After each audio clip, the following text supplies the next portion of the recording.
Hi, welcome to my channel, Cataclysmic Kitten here, and I'd like to read you the second chapter of Alcoholics Anonymous. I did the first chapter, and I will give you a link to that if you did not yet. So let's get started. Chapter 2. There is a solution.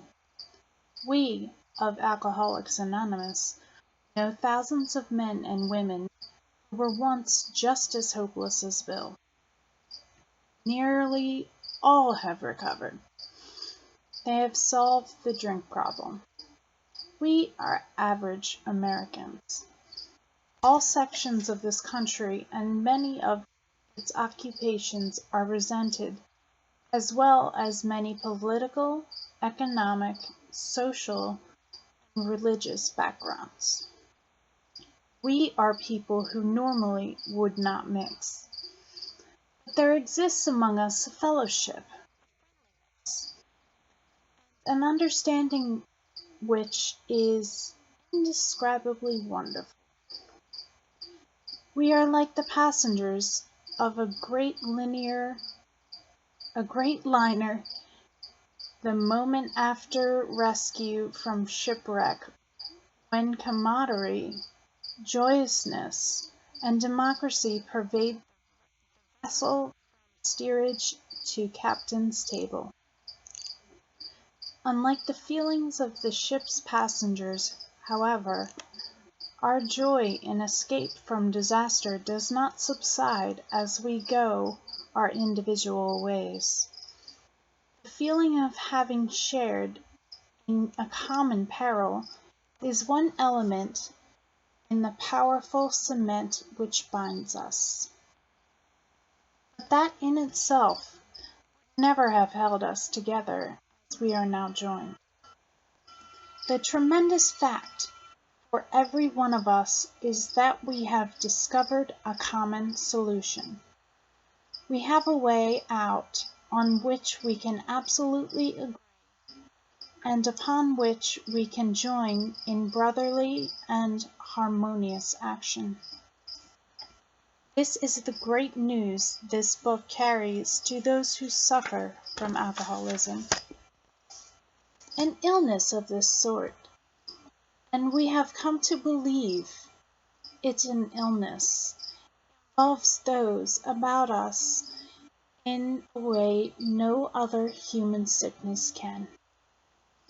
If a person has cancer, all are sorry for him and no one is angry or hurt. But not so with the alcoholic illness, for with it there goes all the things worthwhile in life. It engulfs all whose lives touch the sufferers. It brings misunderstanding, fierce resentment, financial insecurity, disgusted friends and employers, warped lives of blameless children, sad wives, and parents. Anyone can increase the list. We hope this volume will inform and comfort those who are or who may be affected. There are many highly competent psychiatrists who have dealt with us have found it sometimes impossible to persuade an alcoholic to discuss his situation with reserve. Strangely enough, wives, parents, and intimate friends usually find us even more unapproachable than do the psychiatrist and the doctor. But the ex-problem drinker who has found this solution, who is properly armed with facts about himself, generally wins entire confidence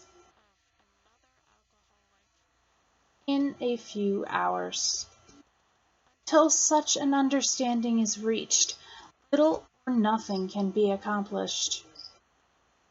That man who is making the approach has had the same difficulty, that he obviously knows what he is talking about, that his whole deportment shouts at the new prospect that he is a man with a real answer that he has no attitude of holier than thou, nothing whatever except the sincere desire to be helpful, that there are no fees to pay, no axes to grind, no people to please, no lectures to be endured.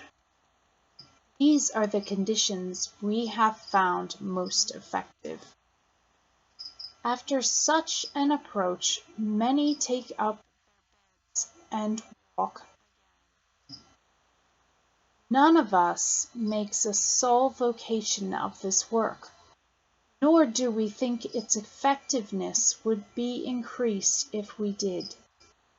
We feel that elimination of our drinking is but a beginning. A much more important demonstration of our principles lies before us in our respective homes, occupations.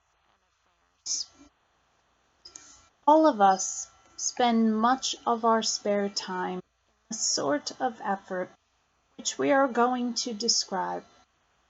A few are fortunate enough to be situated so that they can give nearly all their time to the work. If we keep on the way we were going, there is little doubt that much good will result, but the surface of the problem would hardly be scratched. Those of us who live in large cities are overcome by the reflection that close by hundreds are dropping into oblivion each day. Many could recover if they had the opportunity we have enjoyed. How, then, shall we present that which has been so freely given to us? We have concluded to publish an anonymous volume setting forth the problem as we see it. We shall bring the task our combined experience and knowledge. This should suggest a useful program for anyone concerned with the drinking problem. Of necessity, there will have to be discussion of matters medical, psychiatric, social, and religious. We are aware that these matters are, from their very nature, controversial. Nothing would please us so much as to write a book which would contain no basis for contention or argument. We shall do our utmost to achieve that ideal. Most of us sense that with real tolerance of other people's shortcomings and viewpoints, and a respect for their opinions and attitudes which make us more useful to others, our very lives as ex-problem drinkers depend on our constant thoughts of others and how we may help. You may already have asked yourself, why is it that all of us are so very ill from drinking? Doubtless are you curious to discover how and why, in the face of expert opinion to the contrary, we have recovered from a hopeless condition of mind and body. If you are an alcoholic who wants to get over it, you may already be asking, what do I have to do? It is the purpose of this book to answer such questions specifically. We shall tell you what we have done. Before going into a detailed discussion, it may be well to summarize some points as we see them. How many times have people said to us, I can take it or leave it alone. Why can't he? Why don't you drink like a gentleman or quit? That fellow can't handle his liquor. Why don't you try beer and wine? Lay off the hard stuff.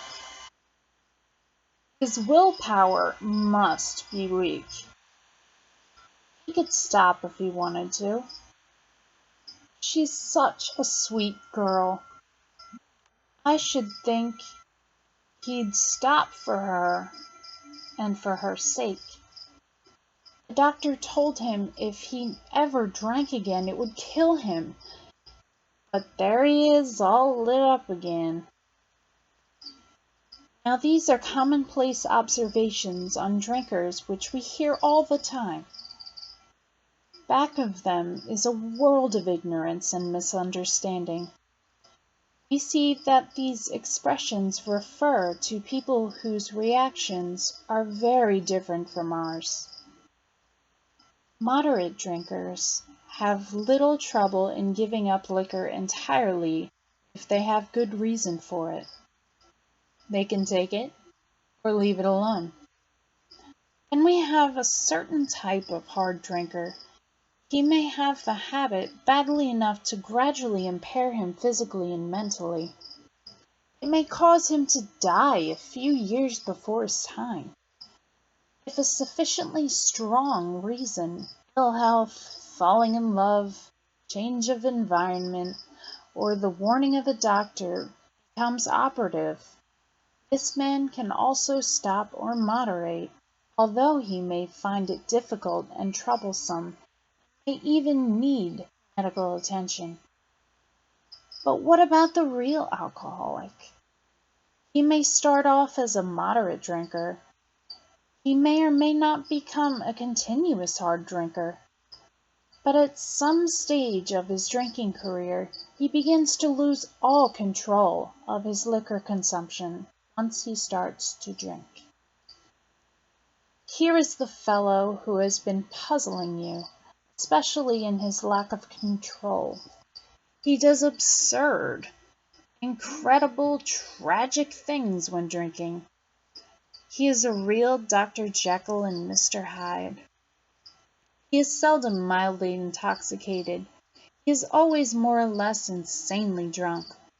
His disposition while drinking resembles his normal nature but little. He may be one of the finest fellows in the world, yet let him drink for a day, and he frequently becomes disgustingly and even dangerously antisocial.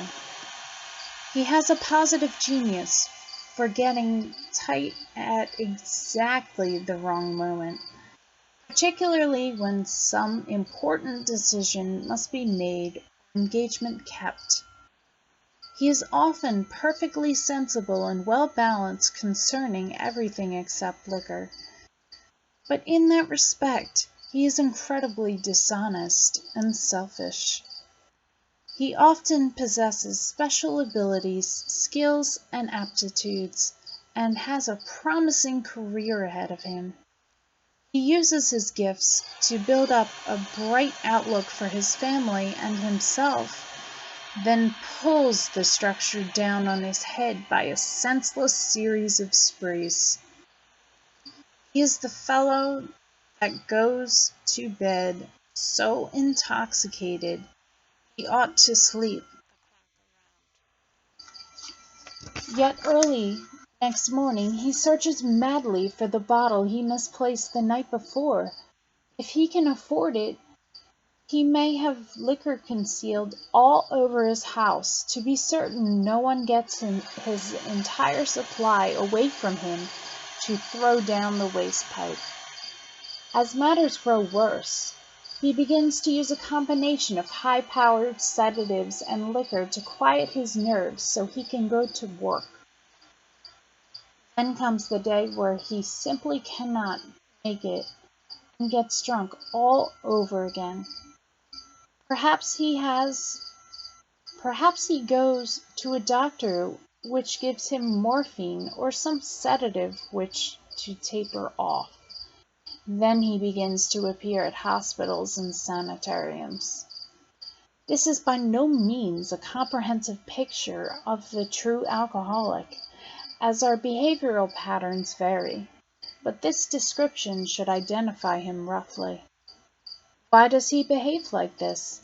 If hundreds of experience have shown him that one drink means another debacle with all its attendant suffering and humiliation, why is it he takes that one drink? Why can't he stay on the water wagon? What has become of the common sense and willpower that he sometimes displays with respect to other matters?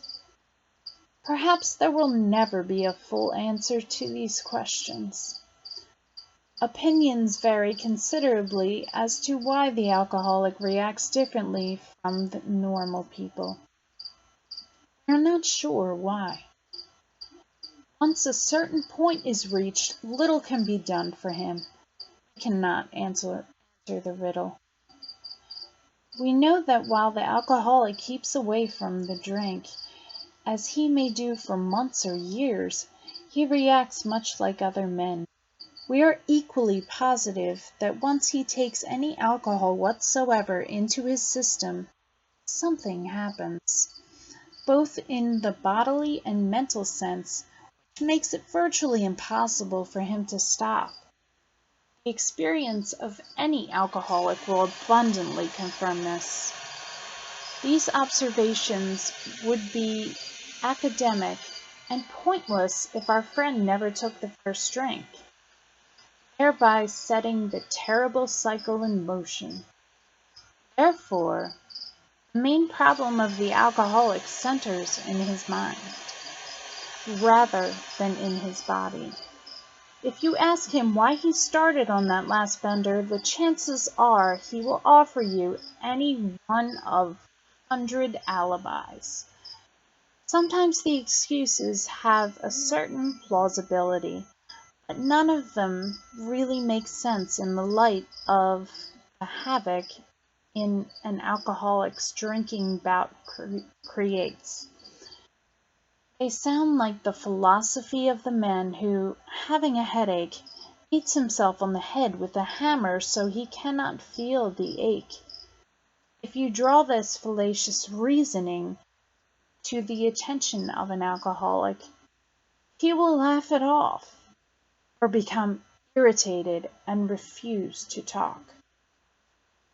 Once in a while, he may tell the truth, and the truth, strange to say, is usually that he has no more idea why he took that first drink than you have. Some drinkers have excuses with which they are satisfied part of the time, but in their hearts they really do not know why they do it. Once this malady has a real hold, they are baffled a lot. There is the obsession that somehow, someday they will beat the game, but they often suspect they are down for the count. How true this is, you realize. In the vague way their families and friends sense that these drinkers are abnormal, but everybody hopefully awaits the day when the sufferer will rouse himself from his lethargy and assert his power of will. The tragic truth is that if the man be a real alcoholic, the happy day may not arrive. He has lost control. At the certain point of the drinking of every alcoholic, he passes into a state where the most powerful desire to stop drinking is of absolutely no avail. This tragic situation has already arrived in practically every case long before it is suspected. The fact is that most alcoholics, for reasons yet obscure, have lost the power of choice in drink. Our so-called willpower becomes practically non-existent. We are unable, at certain times, to bring into our consciousness with sufficient force the memory of the suffering and humiliation of even a week or a month ago. We are without defense against the first drink. The almost certain consequences that follow taking even a glass of beer do not crowd into the mind to deter us. If these thoughts occur, they are hazy and readily supplanted with the old threadbare idea that this time we shall handle ourselves like other people. There is a complete failure of the kind of defense that keeps one from putting his hand on a hot stove. The alcoholic may say to himself, in the most casual way, "It won't burn me this time, so here's how." Or perhaps he doesn't think at all. How often has some of us begin to drink in this nonchalant way, and after the third or fourth, pounded on the bar and said to ourselves, "For God's sakes, how did I ever get started again?" Only to have that thought supplanted by, "Well, I'll stop with the sixth drink," or "What's the use anyhow?" When this sort of thinking is fully established in an individual with alcoholic tendencies, he has probably placed himself beyond human aid, unless locked up, may die, or permanently go insane. These stark and ugly facts have been confirmed by legions of alcoholics throughout history. But for the grace of God, there would be thousands more convincing demonstrations. Some may want to stop but cannot. There is a solution. Almost none of us like the self-searching, the level of our pride, the confession of shortcomings which the process requires for its successful consummation. But we saw that it really worked in others, and we had come to believe in the hopelessness and futility of life as we had been living it. When therefore we were approached by those in whom the problem had been solved, there was nothing left for us but to pick up the simple kit of spiritual tools laid at our feet. We had found much of heaven. We have been rocketed into a fourth dimension of existence of which we had not even dreamed. The great fact is just this, and nothing less, that we have had deep and effective spiritual experiences, which have revolutionized our whole attitude toward life, toward our fellows, and toward God's universe. The central fact of our lives today is the absolute certainty that our Creator has entered into our hearts and lives in which a way is indeed miraculous. He has commenced to accomplish those things for us which we could never do by ourselves. If you are as seriously alcoholic as we were, we believe there is no middle-of-the-road solution. We were in a position where life was becoming impossible, and if we had passed into the region from which there is no return from human aid, we had but two alternatives. One was to go on to the bitter end, blotting out the consciousness of our intolerable solution as best as we could, and the other, to expect spiritual help. This we did because we honestly wanted to, and we were willing to make the effort. A certain American businessman had ability, good sense, and high character. For years he had floundered from one sanitarium to another. He had consulted the best-known American psychiatrists. Then he had gone to Europe, placing himself in the care of a celebrated physician, psychiatrist, Dr. Young, who prescribed for him. Though experience had made him skeptical, he finished his treatment with unusual confidence. His physical and mental condition were unusually good. Above all, he believed he had acquired such a profound knowledge of the inner workings of his mind and hidden springs that relapse was unthinkable. Nevertheless, he was drunk in a short time. More baffling still, he could give himself no satisfactory explanation for his fall.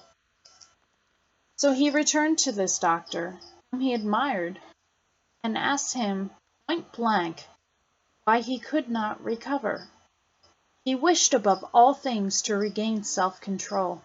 He seemed quite rational and well balanced with respect to other problems. Yet he had no control whatever over alcohol. Why was this? He begged the doctor to tell him the whole truth, and he got it.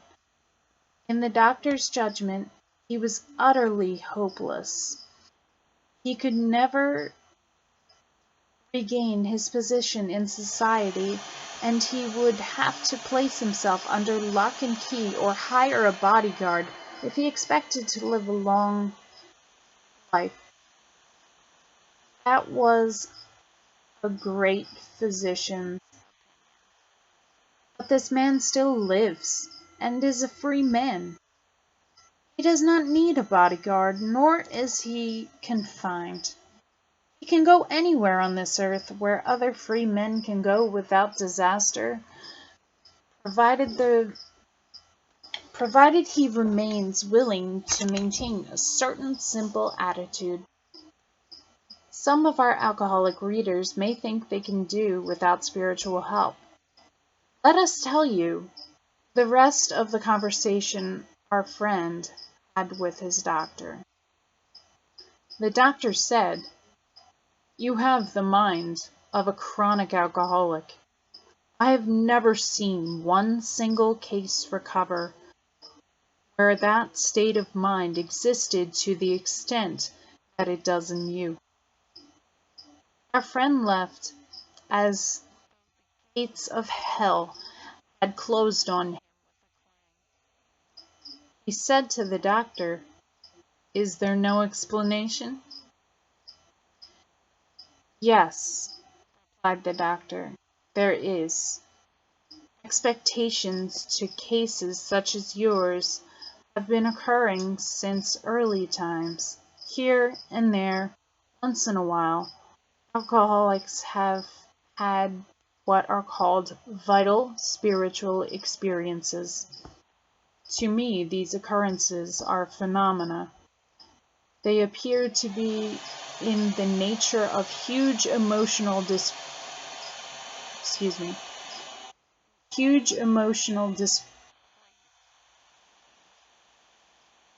displacements and rearrangements.